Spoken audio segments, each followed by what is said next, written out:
Welcome back to episode 11 of the making of Dr. Frick's Home for the Mentally Unique. Hopefully by now you've seen the first chapter, which is a finished product.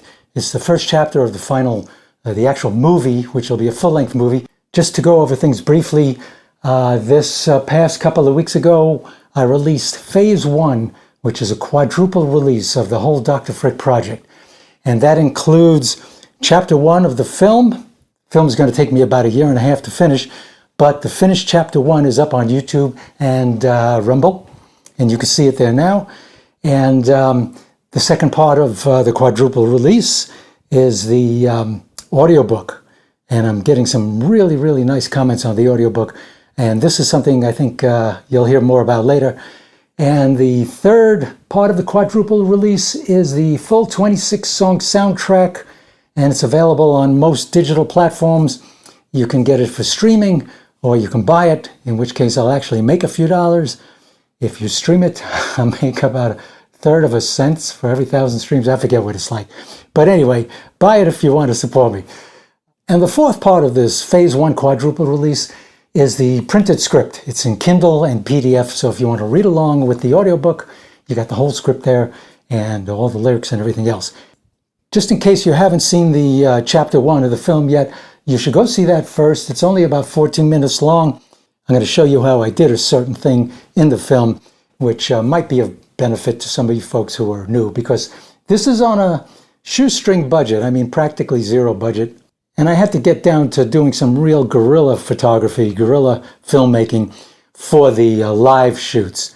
Most of it is animation, but I do appear in the film as somebody named Uncle Neal. It was a real stretch to play this part, let me tell you. Anyway, go see the film, the first 14 minutes of it, and I'll wait. All right, welcome back. So, some of you might know how to do this already, but for those of you who don't, this is how I did it. This is the scene where Uncle Neal is sitting in this cozy, dark room at night. It's like it's a living room. It's got a fireplace. I'm sitting there in a chair, a recliner, reading a book, and my nephew, 5-year-old animated Orson, wakes me up because he can't sleep because he's been watching television and it's been giving him nightmares. So he wants me to tell him a story. And the story I tell him is called Meat Street. Not exactly your average bedtime story for a 5-year-old, but it turns out okay in the end, hopefully. So let me show you how I did this.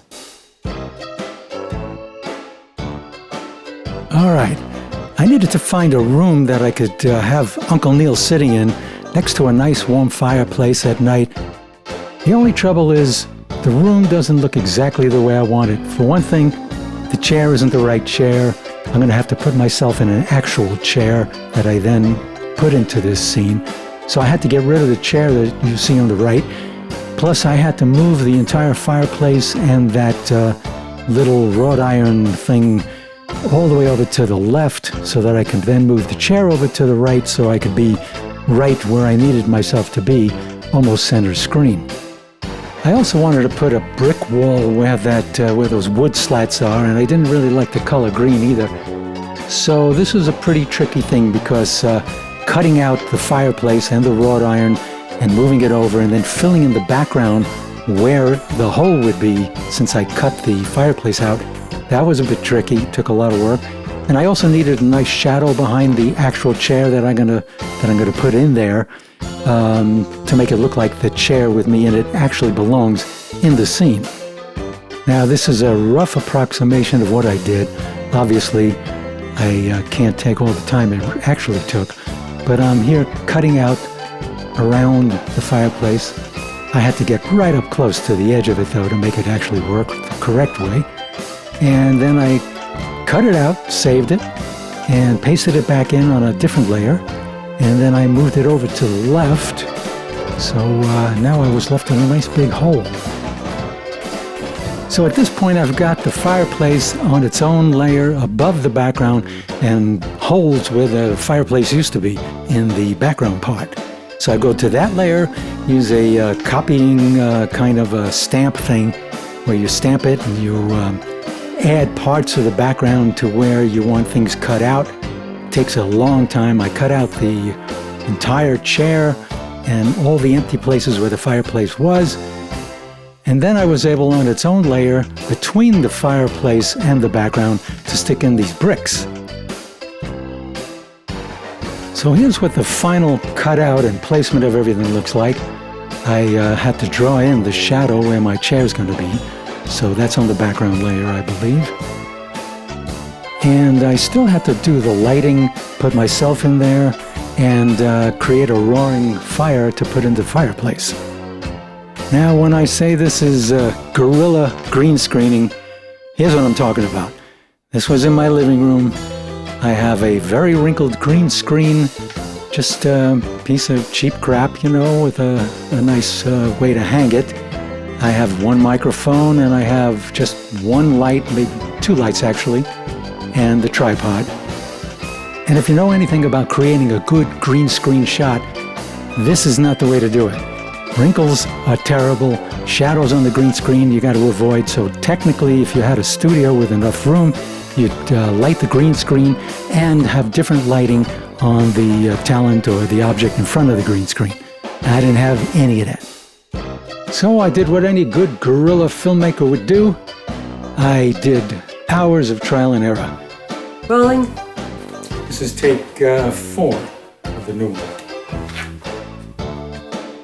The people there were under some sort of spell. The sane ones were considered crazy, and the crazy ones were considered sane. And they glared.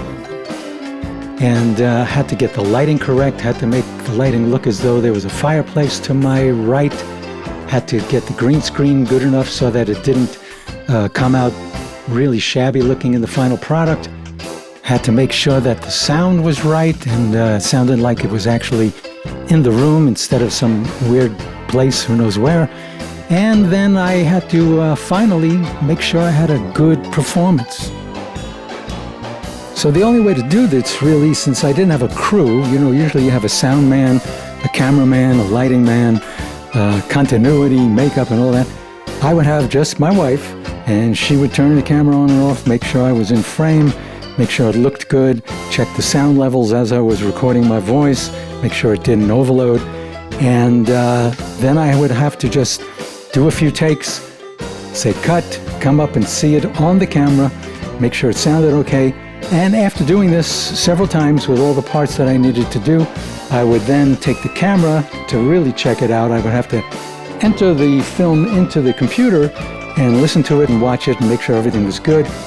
Unfortunately, the night we packed everything up, I looked at it the next day in the computer, and I thought it was good when we did it, but the performances weren't really up to par. So the next night we set everything up again and moved the furniture around where it had to be, did a whole nother set of performances, and watched it later on, and it was just the way I wanted it. Here are a couple of screenshots showing you how I fit into the scene with the right lighting and the fire in the fireplace and the chair and the shadow under the chair and everything cool. And here's a short clip of how it looks with everything in place and the animation. Uncle Neal! I can't sleep. Aw, little Larson can't sleep. If I tell you a story, will you go back to bed? Yes, Uncle Neal. Well, all right.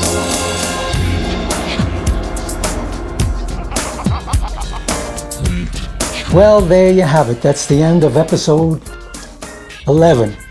It's hard to keep track. I only have 10 fingers. Anyway, that's the end of episode 11. I hope you liked it.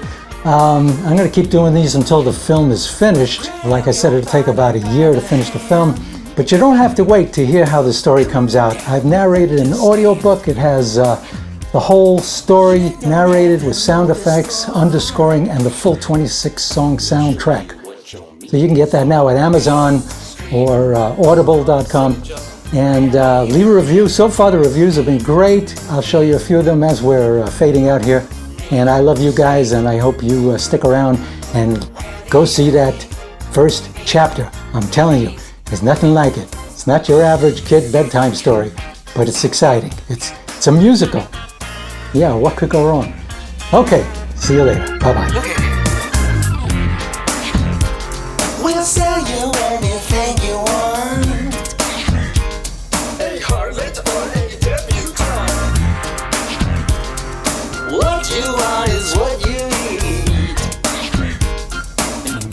soul on me.